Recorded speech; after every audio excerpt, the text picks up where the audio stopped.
বেহেশতের শাহী গেটের উপরে একটা আরবি দোয়া লেখা থাকবে। আরবি দোয়া। দোয়া কি? দোয়া এটা আপনারা সবাই জানেন, বিসমিল্লাহির রহমানির রহিম। আল্লাহর হাবিব জনাব রাসূলুল্লাহ সাল্লাল্লাহু আলাইহি ওয়াসাল্লাম বেহেশতের শাহী গেটে যাইয়া তালাটারে এমনি হাত মুবারকে ধরবেন আর বলবেন বিসমিল্লাহির রহমানির রহিম। সঙ্গে সঙ্গে তালা খুলে যাবে, সঙ্গে সঙ্গে তালা খুলে যাবে। আমি আপনাদেরকে বুঝাইতে চাইছিলাম, যেই নবীজি না খুললে তালা যাইতে পারবে না কোন নবী রাসূল বেহেশতে, সেই নবীজি উনার মেয়ে সাইয়্যিদাতুন নিসাই আহলিল জান্নাহ, বেহেশতি সমস্ত মহিলাদের সরদার হযরতে ফাতেমা রাদিয়াল্লাহু আনহা, হযরত ফাতেমা রাদিয়াল্লাহু আনহাকে ডাকিয়া রাসূল আকরাম সাল্লাল্লাহু আলাইহি ওয়াসাল্লাম কয়, ইয়া ফাতেমাতু আনকিজি নাফসাকি মিনান নার। ও ফাতেমা, তুমি তোমার নিজেকে জাহান্নামের আগুন থেকে বাঁচাও। ফাইন্নাহু মামবাত্তা বিহি আমালুহু লাম ইউসরি বিহি নাসাবুহু। যদি কারো আমলে তারে ফিস নামায়, যদি কারো আমলে তারে নিচের দিকে নামায়, তার বংশ মর্যাদা বংশ পরিচয় তারে অগ্রগামী বানাইতে পারবে না। ও ফাতেমা, তোমার নিজের আমল যদি খারাপ হয়, আমি মুহাম্মদুর রাসূলুল্লাহ সাল্লাল্লাহু আলাইহি ওয়াসাল্লামের কন্যা পরিচয় দিয়া তুমি পার হইতে পারবে না। যদি রাসূল আকরাম সাল্লাল্লাহু আলাইহি ওয়াসাল্লাম নিজের মেয়েকে হযরতে ফাতেমা যোহরা রাদিয়াল্লাহু আনহাকে এরকম ধমক দিয়া বলতে পারেন নেক আমল করার জন্য, তো আমার আপনার কি খবর? ও দোস্ত আহবাবেরা, আমি আর আপনি নিজেকে এবং নিজের পরিবার বর্গকে জাহান্নামের আগুন থেকে বাঁচানোর জন্য কি পরিমাণ মেহনত করা দরকার। আমার আজকের এই আলোচনার সংক্ষিপ্ত কথা হইল, আমি আপনাদেরকে বুঝাইতে চাই, এখনো যাদের সন্তান আছে 6 বছর বয়স্ক, 7 বছর বয়স্ক, 8 বছর বয়স্ক, 10 বছর বয়স্ক, একটা ছেলেকে হইলেও মাদ্রাসায় পাঠান, একটা ছেলেকে হইলেও হাফেজে কোরআন বানান, একটা ছেলেকে হইলেও আলেমে কোরআন বানান, একটা ছেলেকে হইলেও আপনার জানাজার নামাজ পড়ানোর জন্য ইমাম বানান। যদি বলেন হুজুর আমার ছেলেগুলা তো বড় হইয়া গেছে, এখন কি করব? একটা নাতিকে হইলেও বানান, একটা বাগিনাকে হইলেও বানান, একটা বাতিজাকে হইলেও বানান। যদি আর না পারেন, আপনার আশেপাশের বাড়িতে যে গরিব ছেলে ফেলে আছে, আল্লাহ পাক আপনাকে টাকা পয়সা দিছে, এইখান থেকে একটা গরিব ছেলেকে নিজের খরচায় আলেম বানানোর চেষ্টা করেন। একটা ছেলেকে যদি বানাইয়া দিতে পারেন, মনে করলেন আপনি একটা বাতি জ্বালাইয়া দিলেন, এই একটা বাতির থেকে কিয়ামত পর্যন্ত লক্ষ লক্ষ বাতি জ্বলবে। একজন আলেমের থেকে কিয়ামত পর্যন্ত লক্ষ লক্ষ আলেম তৈয়ার হবে। এই সবগুলার আলো আপনার কবরের মধ্যে যাইয়া আলোকিত করবে। কিয়ামত পর্যন্ত আপনার কবরটা কোরআনের আলোর দ্বারা আলোকিত হবে। এখন বর্তমানে যারা আছেন, আপনারাও যদি দায়িত্ব পালন না করতে পারেন, তো মনে রাখিয়েন আপনার কবর জিয়ারত করনেওয়ালা এই পৃথিবীতে থাকবে না। আপনার জন্য হাত উঠাইয়া রাব্বির হামহুমা কামা রাব্বায়ানি সগীরা বলনেওয়ালা থাকবে না। এখনো সবাই আছে মুসলমান, এই ভুল ছাড়েন। একটা সন্তানকে হইলেও, একটা সন্তানকে হইলেও, একটা সন্তান হইলেও বানান। আল্লাহ পাক কাউকে একটা, কাউকে দুইটা, কাউকে 5টা, কাউকে 7টা ছেলে দিছেন, কিন্তু আপনি যে মাথার গাম পায়ে ফেলি রুজি করি সন্তানগুলাকে লালন পালন করলেন, অথচ একটা সন্তানকে জানাজার নামাজের দোয়া শিখাইলেন না, কবর জিয়ারতের দোয়া শিখাইলেন না। আপনি কি নিজের উপকার করলেন না নিজের ক্ষতি নিজে করলেন?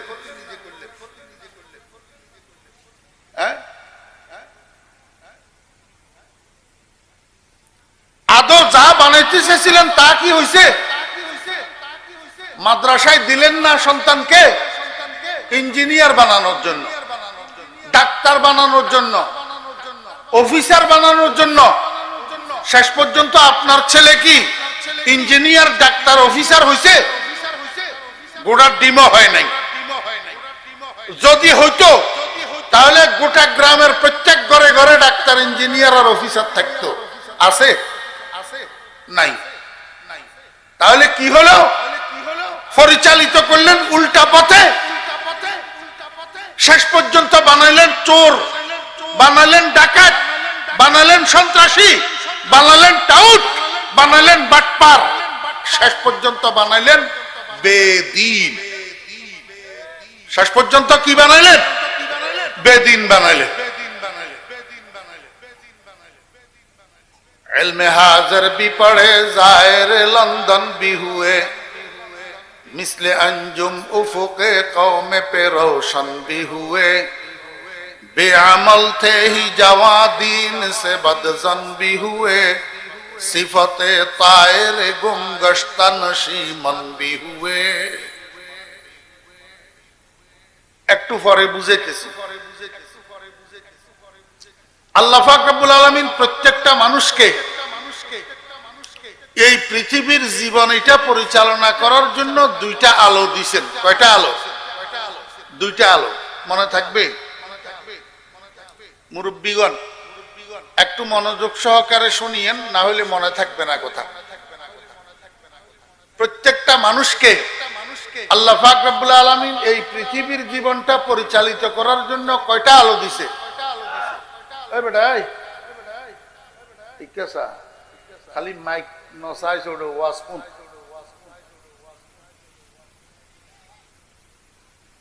কোন সময় আল্লাহ পাক হেদায়েতের ফয়সালা করে করতে দিন। তোরা মাইক ওয়ালা আর ইউটিউব ওয়ালা ওয়াজ ব্যাগ দিন জস মগর মন দিল দিয়ারে ওয়াজ নহুনস ইতাল্লাই বেনামাজি বেনামাজি চাই জস না।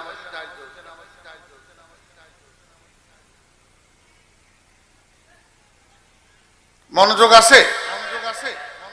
কয়টা আলো দিছেন? একটা আলোর নাম নূরে বসারত, দৃষ্টির আলো, চোখের আলো।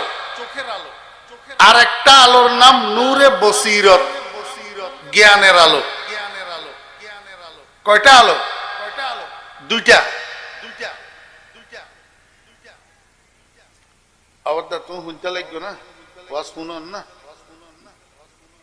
নহুনর। আমি অমনোযোগী মানুষ দিলে একবার গুলি মারতাম মনে হয়। সম্মতি কিনলে বসু। কয়টা আলো? একটা নূরে বসারত, দৃষ্টির আলো, আর একটা নূরে বসিরত, জ্ঞানের আলো। এই দুইটা আলোর সমন্বয়ে মানুষ পার্থিব জীবন পরিচালনা করে, হয় না নয়? এখন এই দুইটা আলোর প্রত্যেকটার জন্য আর একটা নূরে খারেজি দরকার, বাহ্যিক আলো। বাহ্যিক আলো যেমন দুইটা আলোর একটা আলো হলো দৃষ্টির আলো। এই দৃষ্টির আলো কার্যকরী হয় যখন বাহ্যিক আলো থাকে। বাহ্যিক আলো যদি না থাকে দৃষ্টির আলো কার্যকরী হয় না। তাহলে বোঝা গেল দৃষ্টির আলোর জন্য বাহ্যিক আলো লাজেম। ঠিক তদ্রূপ বাহ্যিক আলো যদি থাকে, দৃষ্টির আলো না থাকে, তখন বাহ্যিক আলো বেকার। তাহলে বোঝা গেল বাহ্যিক আলোর জন্য দৃষ্টির আলো লাজেম। তাহলে দৃষ্টির আলো আর বাহ্যিক আলো প্রত্যেকটার জন্য লাজেম, প্রত্যেকটার জন্য মলজুম।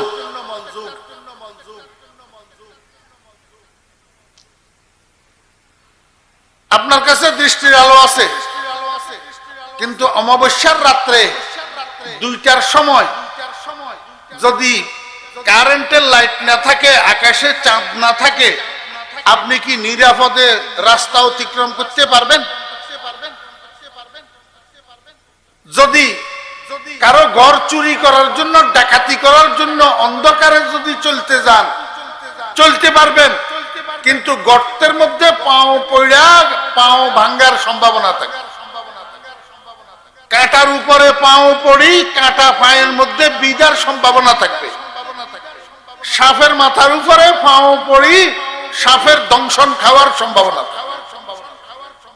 রাস্তার বাঁক দিয়া চলতে যাইয়া রাস্তা না দেখার কারণে রাস্তা তো ডাইনে মোড় হইয়া গেছে, আপনি সোজা চলছেন, যাইয়া খালের মধ্যে পড়ছে। কিসের কারণে? চোখে আলো আছে কিন্তু বাহিরে আলো নাই, বাহিরে আলো নাই। এখন পকেটে যদি মোবাইল থাকে, মোবাইলের মধ্যে যে টর্চ লাইট আছে এটা যদি জ্বালান এবং রাস্তার উপরে এইভাবে ধরেন, তখন যাইয়া আপনার দৃষ্টির আলোর দ্বারা আপনি পথ দেখতে পাবেন। ঠিক তদ্রুপ আরেকটা মানুষের কাছে বাইরের আলো আছে, হাতের মধ্যে 10 ব্যাটারি টর্চ লাইট, কিন্তু জন্ম অন্ধ, জন্ম অন্ধ, অদুস্থ। হাতের মধ্যে 10 ব্যাটারি টর্চ লাইট কিন্তু জন্ম অন্ধ। বুঝে থাকলে বলুন তো, এই 10 ব্যাটারি টর্চ লাইটের আলো তার কি কাজে আসবে? কোনো কাজে আসবে? আসবে না। কেন? দৃষ্টির আলো নাই, দৃষ্টির আলো নাই। আল্লাহু আকবার। কোন কোন সময় অন্ধ কাজে লাগে, অন্ধ কি লাগে? হযরত থানভী রাহমাতুল্লাহ আলাইহি বড় সুন্দর দৃষ্টান্ত দিয়েছেন। এক অন্ধ আর এক ল্যাংড়া, দুইজন বলে রাস্তা দিয়ে একদিকে যাইতেছে। তো রাস্তার পাশে কাঁঠাল গাছ একটা ছিল, কাঁঠাল গাছের মধ্যে কাঁঠাল একটা ফাঁকি একবারে ফাটি গেছে। তো চতুর্দিকে গ্রাম চড়াইতেছে। আপনাদের এলাকায় গাছে কাঁঠাল পাকলে চতুর্দিকে সুগ্রাম চড়ায়নি? চড়ায় না? তো গ্রাম চড়াইতেছে। আন্দাইয়ায় ল্যাংড়াইয়ারে কয়, এই ল্যাংড়াইয়া, এরকম কাঁঠালের গন্ধ লাগে কোত্থেকে?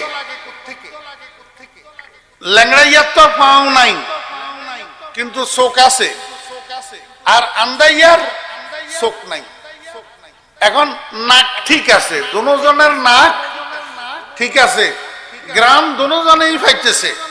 এখন আন্দাইয়া কয়, এই ল্যাংড়াইয়া, আমি না দেখি না, তুই তো দেখস, এই কাঁঠাল ফাঁকা গ্রান আসে কোত্থেকে? ল্যাংড়াইয়া কয়, ভাই এইখানে এই রাস্তার পাশে গাছের মধ্যে কি সুন্দর একটা কাঁঠাল ফাঁকি একবারে ফাটি রয়েছে। আন্দাইয়া কয়, কাঁঠাল এটা ফাড়েছা, আমরা একটু খাই। ল্যাংড়াইয়া কয়, ফাড়বো কিভাবে? এটা তো আমার হাতের উপরে, হাত দিয়া নাগাল পাই না, এখন কিভাবে পারবো? তুই তো আন্দা, চোখেই দেখস না, কাঁঠাল কই এটা তুই দেখবিও না, আর আমি দেখলেও আমার তো পাও নাই, আমি তো হাত দিয়া কাঁঠাল পাবো না। আন্দাইয়া অন্ধ হইলেও আন্দাইয়ার কাছে আবার বুদ্ধি বেশি। আন্দাইয়ার কাছে কি বুদ্ধি বেশি? কেন জানেন? আপনার পকেটে যদি 50 টাকা থাকে, 30 টাকা যদি খরচ করেন আর কয় টাকা থাকবে? 40 টাকা যদি খরচ করেন আর কয় টাকা থাকবে? আর 10 টাকা যদি খরচ করেন আর কয় টাকা থাকবে? 40 টাকা থাকবে না আরো? 50 টাকার মধ্যে 10 টাকা যদি খরচ করেন আরো 40 টাকা থাকবে না? আর 40 টাকাই যদি খরচ করেন আর কয় টাকা থাকবে? তাহলে খরচ কম, জমা বেশি, আর খরচ বেশি, জমা কম। যাদেরকে আল্লাহ পাক চোখ দিছে, এরা চোখ দিয়া আসমান দেখে, জমিন দেখে, গাছপালা দেখে, তরুলতা দেখে, মানুষ দেখে, জীব দেখে, জন্তু দেখে, হাইওয়ান দেখে, জানোয়ার দেখে, ভালো দেখে, মন্দ দেখে। সবকিছু দেখার পরে এই জিনিসটা যাই ব্রেনে এফেক্ট করে। ব্রেনে কি করে? এফেক্ট করে। এটা আল্লাহ পাকের কুদরত। চোখে যেটা দেখে এটা ব্রেনে সঞ্চালিত হয়, কানে যেটা শুনে এটা ব্রেনে সঞ্চালিত হয়, নাক দিয়া যেটা ঘ্রাণ পায় এটা ব্রেনে সঞ্চালিত হয়, ত্বক দিয়া যেটা স্পর্শ করে এটা ব্রেনে সঞ্চালিত হয়। এগুলাকে হাওয়াসে খামসা বলে, পঞ্চ ইন্দ্রিয়। তা এখন যার কাছে চোখ আছে, এ তো চোখ দিয়া যত কিছু দেখে এই সব কিছু নিয়ে ব্রেইনে ছোট হোক বড় হোক একটা গবেষণা করে। এই করতে করতে তার ব্রেইনের পাওয়ার খরচ হইয়া যায়। কি হইয়া যায়? খরচ হইয়া যায়।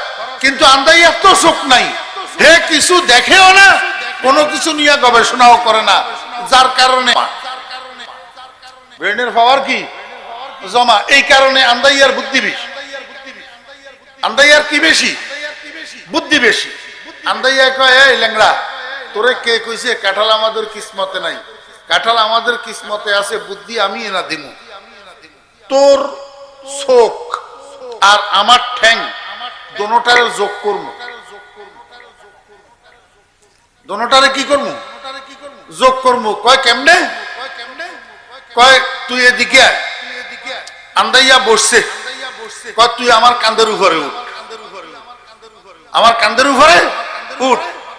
তোর কাছে পাও নাই, কিন্তু আমার কান্দের উপরে উঠলে পাও থেকে আরো বেশি লম্বা তুই হইতে পারবি।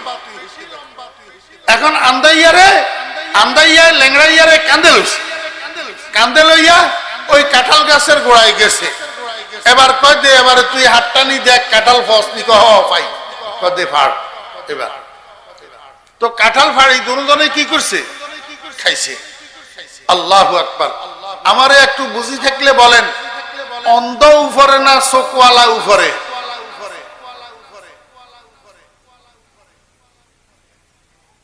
মনে কষ্ট আসবো নি? কোন মনে কষ্ট নিয়ে না, বুঝার জন্য বলতেছি। হ্যাঁ, চোখওয়ালা উপরে না অন্ধ উপরে? বুঝি বলেন, চোখওয়ালা উপরে না অন্ধ উপরে? যদি অন্ধরে কান্দে লয় ল্যাংড়াইয়া, তো কাঁঠাল পাওয়া যাবে নি? কাঁঠাল পাওয়া যাবে না। যদিও তার কাছে পাও নাই, কিন্তু চোখ থাকার কারণে তাকে উপরে রাখতে হবে, তো ওই কাঁঠাল পাওয়া যাবে। আর যদি চোখওয়ালারে উপরে না দি আন্দাইয়ারে উপরে দে, তাহলে অ্যাক্সিডেন্টের সম্ভাবনা। আমার ভাইরা, দোস্ত আহবাব, আজকে পরিবার বলেন, সমাজ বলেন, ইউনিয়ন বলেন, থানা বলেন, জেলা বলেন, রাষ্ট্র বলেন, বিশ্ব বলেন, গোটা দুনিয়াতে অন্ধের দাদাগিরি শুরু হয়েছে। কি শুরু হয়েছে? অন্ধের দাদাগিরি। চোখওয়ালারে রাখছে নিচে আর অন্ধরা সব উপরে। এই জন্যই গোটা বিশ্বব্যাপী সমস্যা দেখা দিচ্ছে।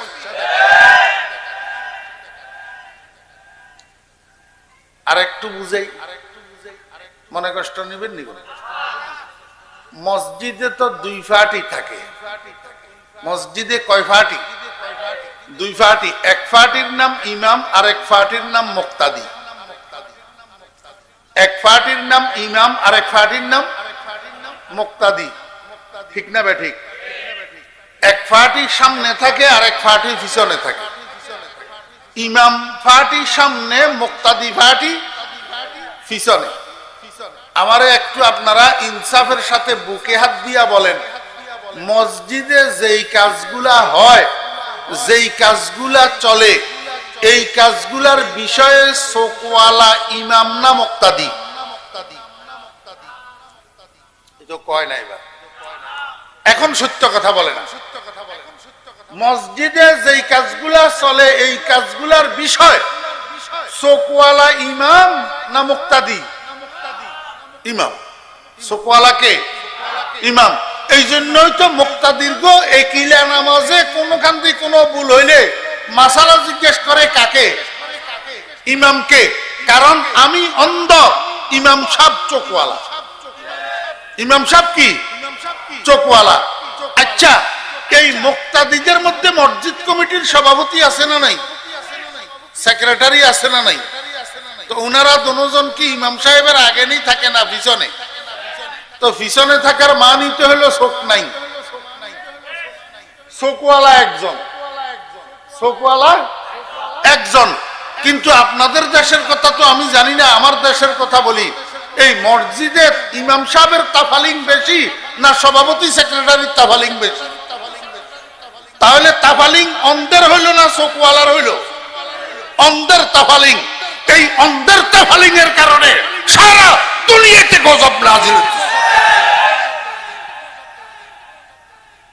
আমি আগেই বলছি, মনে কষ্ট নিবেন নি।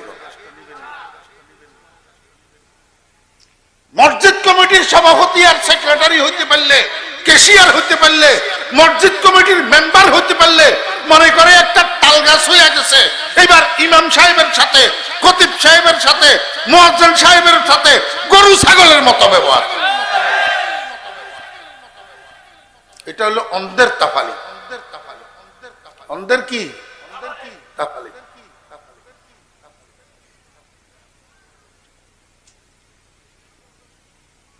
আমি আপনাদেরকে বুঝাইতে চাইছিলাম চোখের আলো আর বাহ্যিক আলো। বাহ্যিক আলো কি? লাইট, লাইট, চাঁদের আলো, বাতির আলো, সূর্যের আলো, এগুলো হলো বাহ্যিক আলো।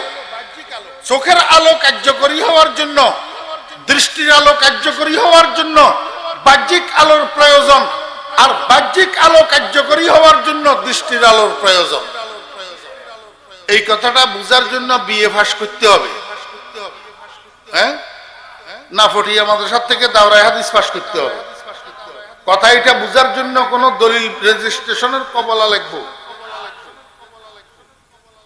মুসলমান, এটা তো যেই কোনো মানুষের বুঝার কথা যে আমার চোখে যদি আলো না থাকে লাইট কোনো কাজে আসবে না, আর চোখে আলো আছে কিন্তু বাইরের লাইট যদি না থাকে তাহলেও পথ চলা যাবে না। ঠিক না ভাই? ঠিক। এই কথাটা বুঝছেন নি সবাই? আল্লাহ পাক রব্বুল আলামিন কে বান্দা, যেমনি ভাবে আমি তোমাকে দৃষ্টির আলো নামে একটা আলো দিয়েছি, এটার জন্য বাহিরের আলো লাগে, নতুবা তোমার পথ চলা সুগম হয় না। অ্যাক্সিডেন্টের সম্ভাবনা থাকে, খালে পড়ার সম্ভাবনা থাকে, সাপের কামড় খাওয়ার সম্ভাবনা থাকে।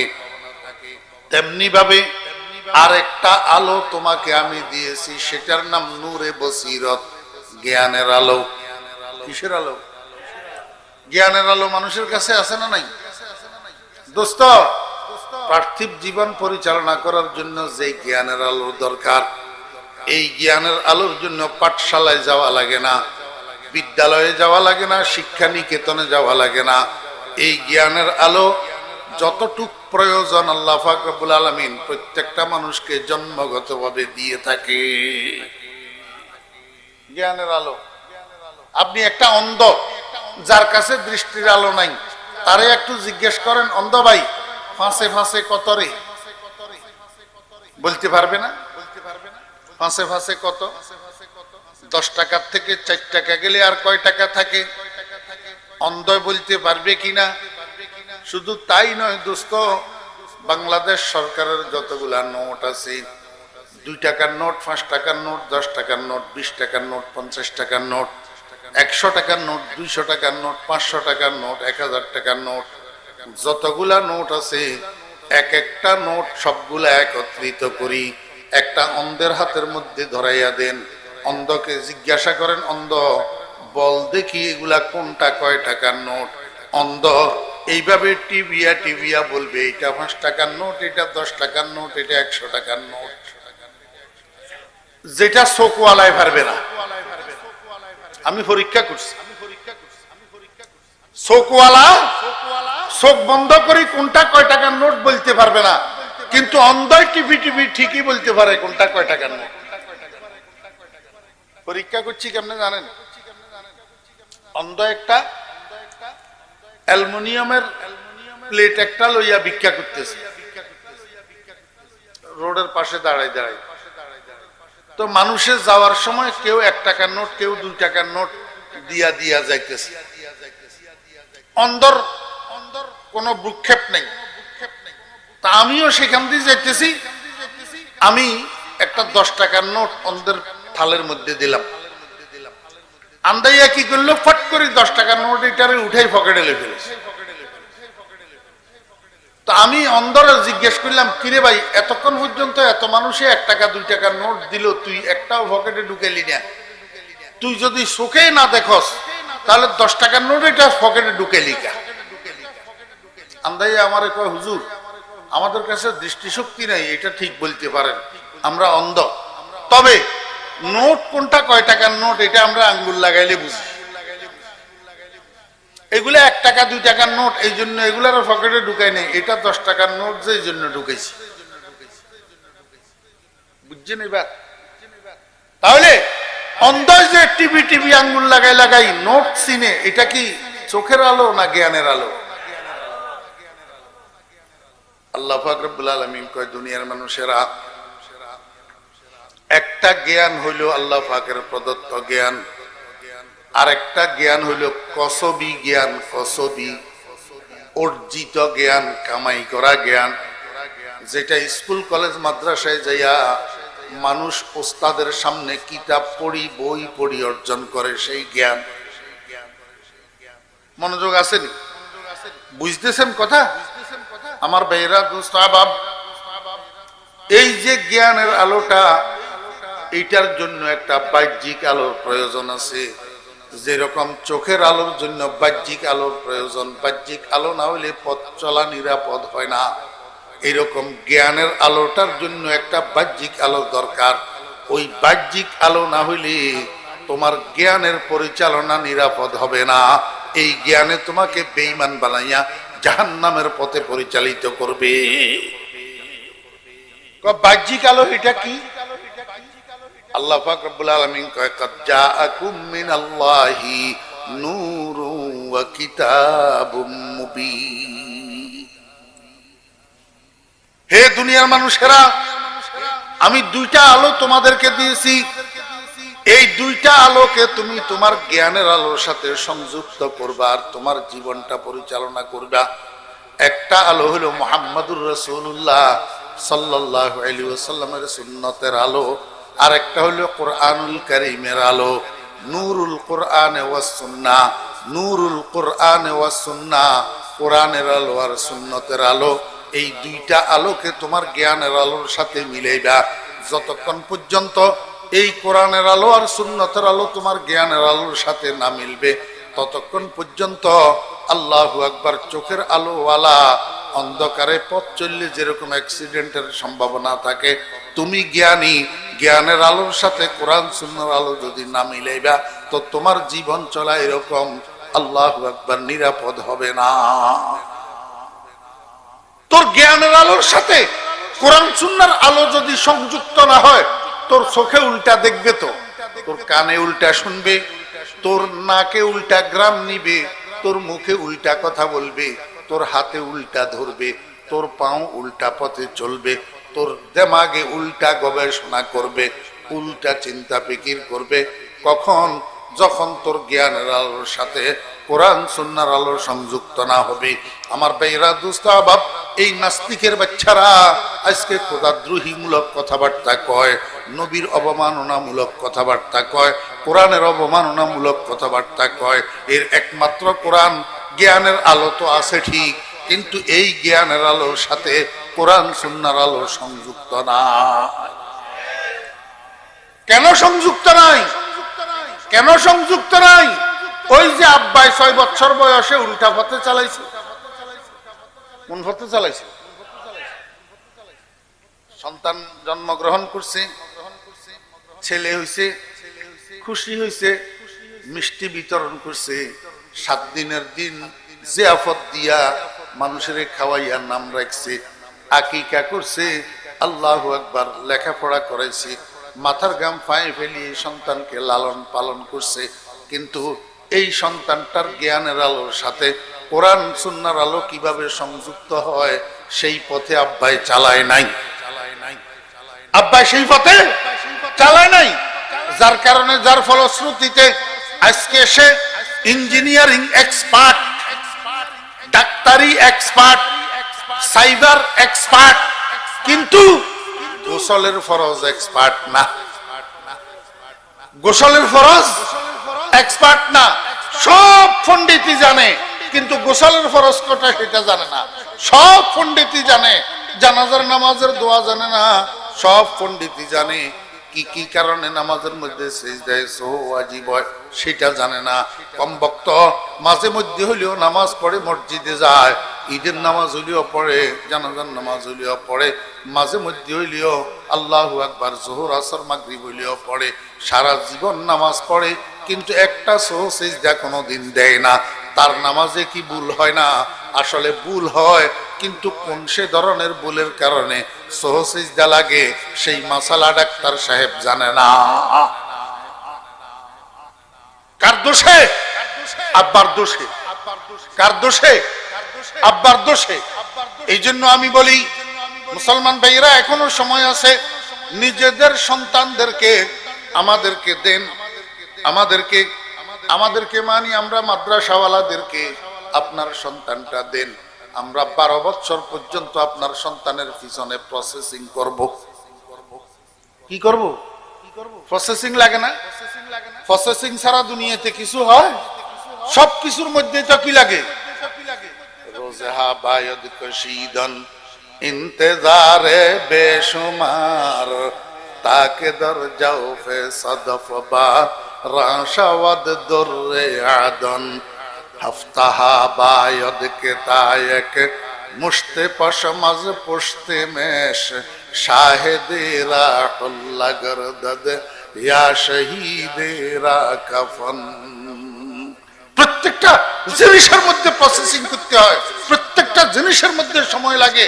আপনার 6 বছর বয়স্ক ছেলেটা আমাকে দেন, আমি 12 বছর আপনার ছেলের পিছনে প্রসেসিং করি। 18 বছর বয়সে, 19 বছর বয়সে, 20 বছর বয়সে আপনাকে একটা সুনাগরিক উপহার দেব, আপনাকে একটা সুসন্তান উপহার দেব, আপনাকে একটা সূর্য সন্তান উপহার দেব, আমি আপনাকে মাওলানা আমিনুল হক উপহার দিব, আমি আপনাকে আব্দুল হালিম বুখারী উপহার দিব, আমি আপনাকে ওবায়দুল্লাহ হামজা উপহার। আপনি কি বানাইতেছেন? আপনি বানাইতেছেন যে এগুলা তো ঘোড়ার ঘাস কাটেন না বানাইতেছেন।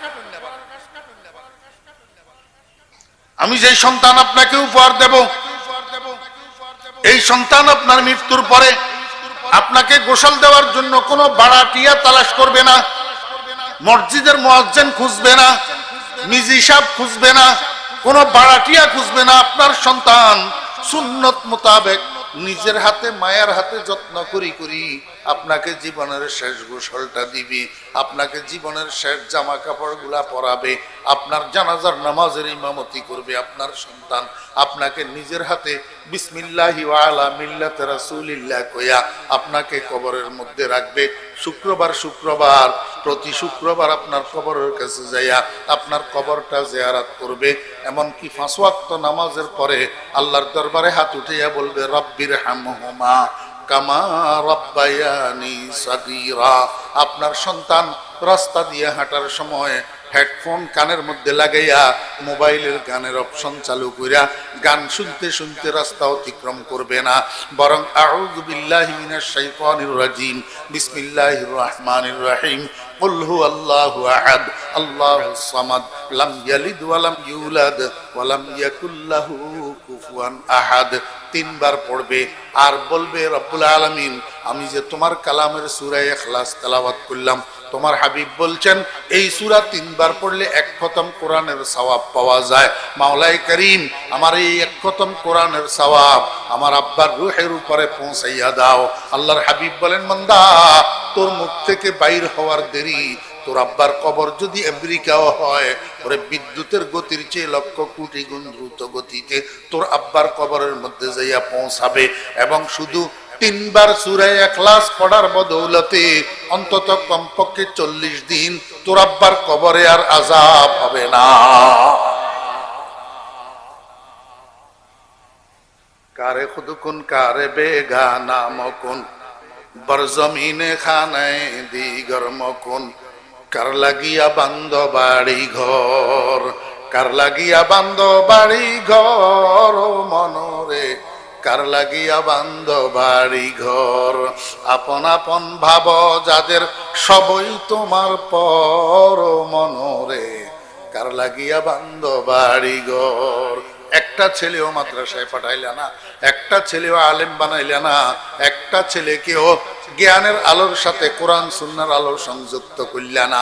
এখন তোমার ছেলে পেশাব পায়খানা করি ফাঁক না ফাঁক বুঝে না, রুজি করতে যাইয়া হারাম হালাল বুঝে না, খাইতে যাইয়া হারাম হালাল বুঝে না, বৈধ অবৈধ বুঝে না। এখন তোমার ছেলে দুধের থেকে মদের প্রাধান্য দে, তোমার ছেলে দুধের থেকে মদের প্রাধান্য দে। এখন তোমার ছেলে কলমের থেকে অস্ত্রের প্রাধান্য দে। তুমি কি তৈয়ার করলা, কি বাপ হইলা, কি দায়িত্ব পালন করলা তুমি?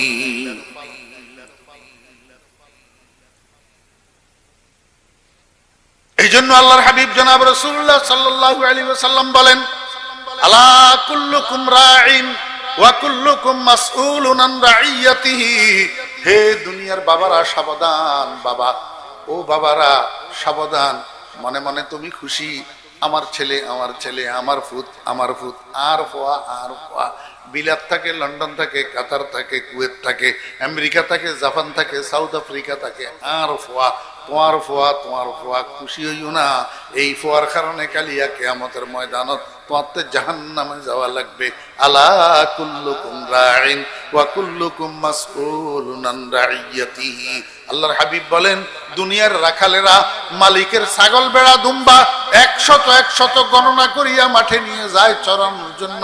আবার বিকেল বেলায় আসি, ওই একশত ছাগল একশত বেড়া একশত দুম্বা মালিককে বুঝাইয়া দেওয়া লাগে। একটা যদি কম থাকে মালিককে জবাবদেহি করতে হয়। মালিক জিজ্ঞেস করে, আমার ছাগল গেল কোথায়, আমার বকরি গেল কোথায়, আমার বেড়া দুম্বা গেল কোথায়, তুই কোথায় ছিলি?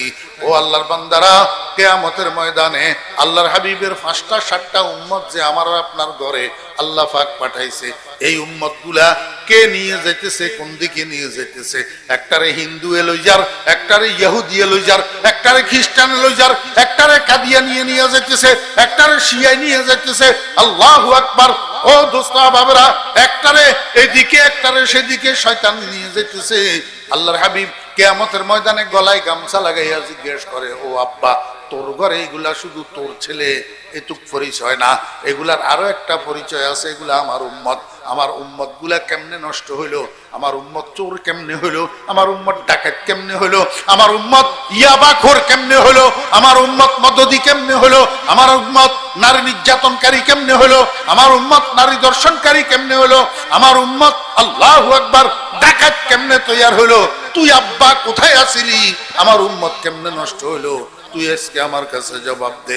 আলা কুল্লুকুম রাঈন ওয়া কুল্লুকুম মাসউলুন আন রাইয়াতিহি। এইজন্য আল্লাহ পাক রব্বুল আলামিন কয়, কু আনফুসাকুম ওয়া আহলিকুম নারা। হে ঈমানদারগণ, তুমি নিজেকেও জাহান্নামের আগুন থেকে বাঁচাও, আর তোমার পরিবার পরিজনকেও জাহান্নামের আগুন থেকে বাঁচাও। আমার বেরা দোস্ত আহবাব মুহাম্মদুর রাসূলুল্লাহ সাল্লাল্লাহু আলাইহি ওয়াসাল্লাম, এই মনোযোগ আছেন?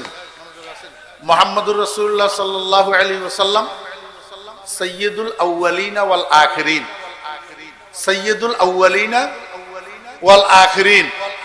হ্যাঁ,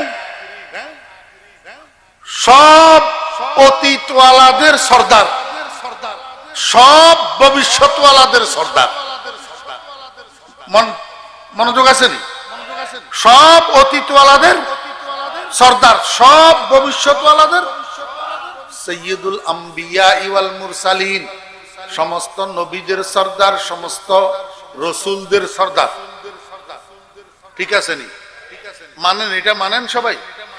মুহাম্মদুর রাসূলুল্লাহ সাল্লাল্লাহু আলাইহি ওয়াসাল্লাম সাইয়্যিদুল কায়নাত, সমস্ত মাখলুকের সর্দার। হ্যাঁ, সমস্ত মাখলুকের কি? আফজালুল কায়নাত, আকমালুল কায়নাত, আহসানুল কায়নাত। নবীজির সমতুল্য, নবীজির সমকক্ষ এই পৃথিবীতে আর কেউ। এই কথার বিশ্বাস আছে না দোস্ত?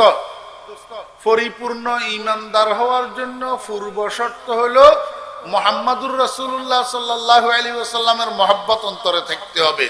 যদি নবীজির মহব্বত অন্তরে না থাকে, ঈমান নাই, ঈমান নাই। কারণ কলমার 2 পার্ট তো, লা ইলাহা এক পার্ট, লা ইলাহা ইল্লাল্লাহ এক পার্ট, মুহাম্মদুর রাসূলুল্লাহ আরেক পার্ট। অতএব দোনোটার প্রতি বিশ্বাস, দোনোটার প্রতি মহব্বত থাকতে হবে ঈমান পরিপূর্ণ হওয়ার জন্য। আল্লাহর আশিকেরা বড় সুন্দর বুঝাইছেন, मोहम्मद की मोहब्बत दीन हक की शर्त अव्वल है, उसी में हो अगर खामी तो ईमान मुकम्मल है।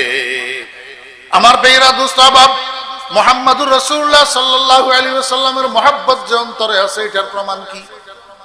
মনোযোগ আছে নি? মুহাম্মদুর রাসূলুল্লাহ সাল্লাল্লাহু আলাইহি ওয়াসাল্লামের মহব্বত অন্তরে আছে এটার প্রমাণ কি?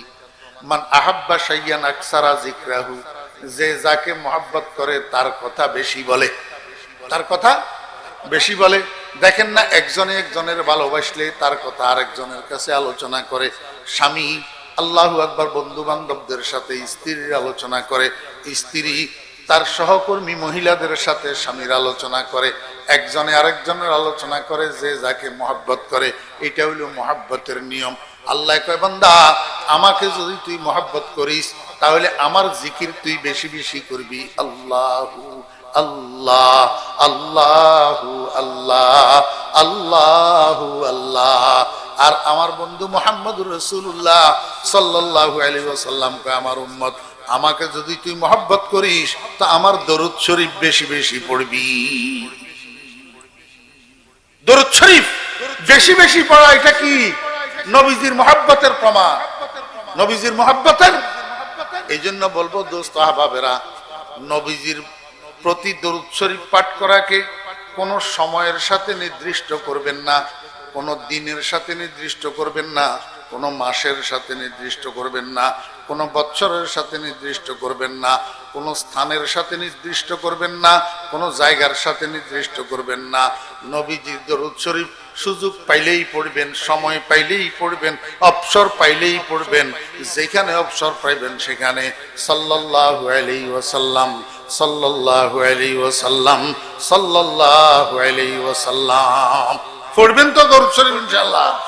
একবার পড়লে 10টা রহমত পাবেন, 10টা নেকি লেখা হবে, 10টা গুনাহ মাফ হবে।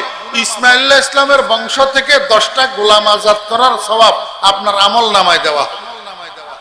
সবচেয়ে বড় দৌলত যেই মানুষটা দরুদ শরীফ পড়াকে নিজের অভ্যাস করে নিতে পারছে, দরুদ শরীফ পড়াটাকে নিজের অভ্যাস বানাইয়া নিতে পারছে, এই মানুষটার আল্লাহর রহমতে ঈমানের উপরে মৃত্যুবরণ করা কনফার্ম। খাতমা বিল খায়ের কনফার্ম। দরুদ শরীফের বদৌলতে খাতমা বিল খায়ের হবে। ও ভাইয়েরা, যেই মানুষটা দরুদ শরীফ পড়াকে নিজের অভ্যাস বানাই নিতে পারছে, জাহান্নামের আগুন আল্লাহ পাক তার জন্য হারাম করে দেয়। এই জন্য দরুদ শরীফ কি করবেন? বেশি বেশি পড়বেন। তবে হ্যাঁ, একটা কথা অনুরোধ করব সকলের কাছে, কেউ মনে কষ্ট নেবেন না। সেটা হলো অন্যান্য জিনিসের মধ্যে যেরকম 1 নম্বর 2 নম্বর আছে, দরুদ শরীফের মধ্যে এরকম 1 নম্বর 2 নম্বর আছে। ভারত পক্ষে 1 নম্বর দরুদ শরীফ 2 নম্বর লইয়া ব্যস্ত হইয়েন না। বুঝছেন না? বুঝেন না? মানুষে ভালো জিনিস পাইলে মন্দ জিনিস খায় না, ভালো জিনিস পাইলে মন্দ জিনিস ধরে না, ভালো জিনিস পাইলে খারাপ জিনিস কিনে না। ঠিক না বে ঠিক? 1 নম্বর পাইলে 2 নম্বর নিব কেন? বলে হুজুর 1 নম্বর 2 নম্বর কি? দরুদ আবার 1 নম্বর 2 নম্বর কেমনে হয়? দরুদ 1 নম্বর হলো মেড ইন মদিনা, আর 2 নম্বর হলো made in out of Medina. যেমন মাইক্রোফোন 1 নম্বর মেড ইন জাপান, 2 নম্বর মেড ইন চায়না। বুঝছেন না? বুঝেন? মেড ইন চায়না আছে না? হ্যাঁ, মোবাইলের ভিতরেও মেড ইন সুইজারল্যান্ড 1 নম্বর, আর মেড ইন চায়না 2 নম্বর। ঠিক তদ্রুপ দরুদ শরীফের মধ্যে মেড ইন মদিনা 1 নম্বর, আর made in out of Medina 2 number. মদিনার বাহিরের তৈয়ারি। মুস্তাফা জানে রহমত पे लाखों सलाम, शम्ए बज़्म हिदायत पे लाखों सलाम। কি অসুবিধা? কবিরা গুণ হইব না। আমি এখন পড়লাম না, এখন আপনাদের সামনে আমি পড়লাম না। দরুদ শরীফ তো, দরুদ শরীফ মানে সালাত নাই, সালাম। শুধু কি? সালাম। মুস্তাফা জানে রহমত पे लाखों सलाम, शम्ए बज़्म हिदायत पे लाखों সালাম। নবীজির উপরে সালাম। অসুবিধা কি? কোনো অসুবিধা নাই। তবে একটা কথা, সেটা হলো ভাষাটা কি, কোন ভাষা? আপনারা একটু বলেন না। উর্দু ভাষা। কোন ভাষা? উর্দু ভাষা। মুস্তাফা জানে রহমত পে লাখোं সালাম, শমএ বজমে হেদায়ত পে লাখোं সালাম। কোন ভাষা? কোন ভাষা রে ভাই? আল্লাহুম্মা সাল্লি আলা মুহাম্মাদিন ওয়া আলা আলি মুহাম্মাদ। কোন ভাষা? আরবি ভাষা। একটা আরবি আর একটা উর্দু। তো আরবি হলো মুহাম্মদুর রাসূলুল্লাহ সাল্লাল্লাহু আলাইহি ওয়াসাল্লামের ভাষা, মদিনার ভাষা। আর উর্দু হলো করাচির ভাষা। উর্দু কোথার ভাষা? করাচির ভাষা। তাহলে আল্লাহুম্মা সাল্লি আলা মুহাম্মাদিন ওয়া আলা আলি মুহাম্মাদ মেড ইন মদিনা, আর মুস্তাফা জান রহমত পে লাখোं সালাম মেড ইন করাচি। এবার আমারে আপনি বলেন আমি কোনটা ভরতাম? মেড ইন অথচ আবার আরবির ভিতরেও আছে বালাগাল উলা বিকামালিহি কাশাফাত দুজা বিজামালিহি, মেড ইন মুলকে ফারস, শেখ সাদি রহমতুল্লাহ আলাইহির বানানো। সাল্লাল্লাহু আলাইহি ওয়াসাল্লাম, সাল্লাল্লাহু আলাইহি ওয়াসাল্লাম, সাল্লাল্লাহু আলান নবিয়্যিল উম্মিয়্যি, আল্লাহুম্মা সাল্লি আলা মুহাম্মাদিন নবিয়্যিল উম্মিয়্যি ওয়া আলা আলিহি ওয়া সাহবিহি ওয়া সাল্লিম তাসলিমা। জুমার দিন এই দরুদ শরীফ যদি কেউ 80 বার পড়ে, আল্লাহ পাক তার জীবনের 80 বছরের গুনাহ মাফ করে দেয়। বলছেন কে? মুহাম্মাদুর রাসূলুল্লাহ সাল্লাল্লাহু আলাইহি ওয়াসাল্লাম। তো নবীজির জবান থেকে বাইর হইছে না made in Medina, made in Medina. আর বালাগালুল্লাহ মেড ইন মুলকে ফারস, মেড ইন মুলকে ফারস, made in out of Medina. এবার আপনি কোন, আমি কোনটা পড়তাম? আমি যদি মেড ইন মদিনা পড়ি, আপনি তো কোন যে আমি রসুলের দুশ্মন।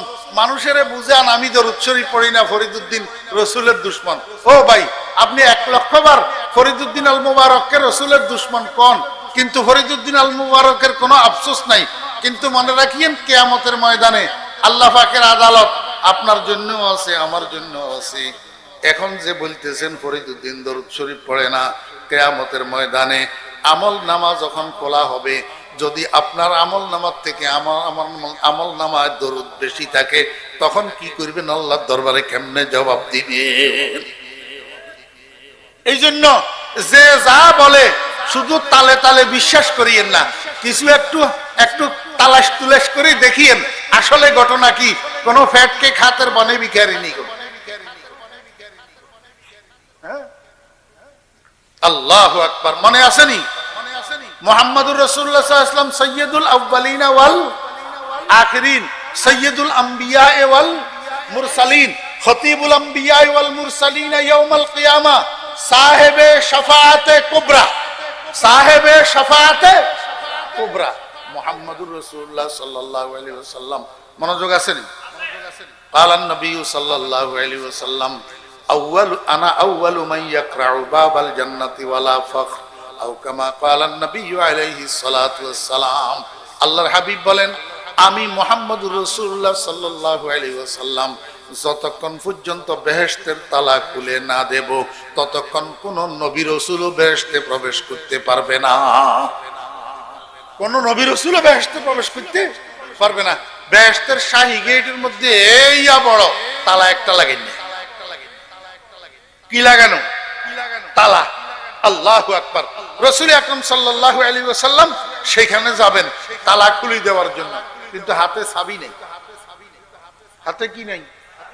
আমার ভাইয়েরা, দোস্ত আহবাব, বেহেশতের শাহী গেটের উপরে একটা আরবি দোয়া লেখা থাকবে। আরবি দোয়া। দোয়া কি? দোয়া এটা আপনারা সবাই জানেন, বিসমিল্লাহির রহমানির রহিম। আল্লাহর হাবিব জনাব রাসূলুল্লাহ সাল্লাল্লাহু আলাইহি ওয়াসাল্লাম বেহেশতের শাহী গেটে যাইয়া তালাটারে এমনি হাত মুবারকে ধরবেন আর বলবেন বিসমিল্লাহির রহমানির রহিম। সঙ্গে সঙ্গে তালা খুলে যাবে, সঙ্গে সঙ্গে তালা খুলে যাবে। আমি আপনাদেরকে বুঝাইতে চাইছিলাম, যেই নবীজি না খুললে তালা, যাইতে পারবে না কোন নবী রাসূল বেহেশতে। সেই নবীজি উনার মেয়ে সাইয়্যিদাতুন নিসাই আহলিল জান্নাহ, বেহেশতি সমস্ত মহিলাদের সরদার হযরতে ফাতেমা রাদিয়াল্লাহু আনহা, হযরত ফাতেমা রাদিয়াল্লাহু আনহাকে ডাকিয়া রাসূল আকরাম সাল্লাল্লাহু আলাইহি ওয়াসাল্লাম কয়, ইয়া ফাতেমাতু আনকিজি নাফসাকি মিনান নার, ও ফাতেমা তুমি তোমার নিজেকে জাহান্নামের আগুন থেকে বাঁচাও। ফাইন্নাহু মান বাত্তা বিহি আমালুহু লাম ইউসরি বিহি নাসাবুহু, যদি কারো আমলে তারে ফিস নামায়, যদি কারো আমলে তারে নিচের দিকে নামায়, তার বংশ মর্যাদা বংশ পরিচয় তারে অগ্রগামী বানাইতে পারবে না। ও ফাতেমা তোমার নিজের আমল যদি খারাপ হয়, আমি মুহাম্মদুর রাসূলুল্লাহ সাল্লাল্লাহু আলাইহি ওয়াসাল্লামের কন্যা পরিচয় দিয়া তুমি পার হইতে পারবে না। যদি রাসূল আকরাম সাল্লাল্লাহু আলাইহি ওয়াসাল্লাম নিজের মেয়েকে হযরতে ফাতেমা যোহরা রাদিয়াল্লাহু আনহাকে এরকম ধমক দিয়া বলতে পারেন নেক আমল করার জন্য, তো আমার আর আপনার কি খবর? ও দোস্ত আহবাবেরা, আমি আর আপনি নিজেকে এবং নিজের পরিবার বর্গকে জাহান্নামের আগুন থেকে বাঁচানোর জন্য কি পরিমাণ মেহনত করা দরকার। আমার আজকের এই আলোচনার সংক্ষিপ্ত কথা হইল, আমি আপনাদেরকে বুঝাইতে চাই, এখনো যাদের সন্তান আছে 6 বছর বয়স্ক, 7 বছর বয়স্ক, 8 বছর বয়স্ক, 10 বছর বয়স্ক, একটা ছেলেকে হইলেও মাদ্রাসায় পাঠান, একটা ছেলেকে হইলেও হাফেজে কোরআন বানান, একটা ছেলেকে হইলেও আলেমে কোরআন বানান, একটা ছেলেকে হইলেও আপনার জানাজার নামাজ পড়ানোর জন্য ইমাম বানান। যদি বলেন হুজুর আমার ছেলেগুলা তো বড় হইয়া গেছে, এখন কি করব? একটা নাতিকে হইলেও বানান, একটা বাগিনাকে হইলেও বানান, একটা বাতিজাকে হইলেও বানান। যদি আর না পারেন, আপনার আশেপাশের বাড়িতে যে গরিব ছেলে ফেলে আছে, আল্লাহ পাক আপনাকে টাকা পয়সা দিছে, এইখান থেকে একটা গরিব ছেলেকে নিজের খরচায় আলেম বানানোর চেষ্টা করেন।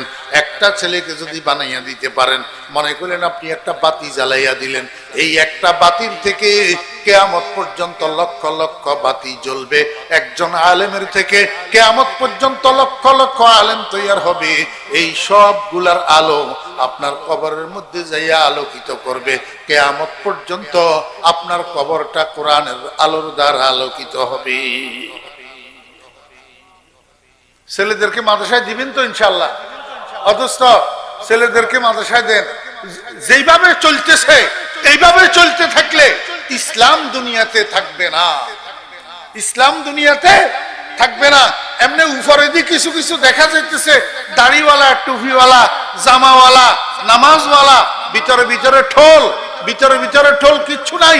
জরিপ করেই দেখেন প্রকৃত পক্ষে আল্লাহু আকবার সহি কোরআন পড়নেওয়ালা কয়জন পাওয়া যায়, সহি দোয়ায়ে কুনুতওয়ালা কয়জন পাওয়া যায়, সহি জানাজার দোয়াওয়ালা কয়জন পাওয়া যায়, সহি নামাজের মাসলা মাসাইল জাননেওয়ালা কয়জন পাওয়া যায়, তালাশ করে দেখেন। আল্লাহ পাক আমাদেরকে আমল করার তৌফিক দান করেন। ওয়া আখিরু দাওয়ানা আনিল হামদুলিল্লাহি রাব্বিল আলামিন।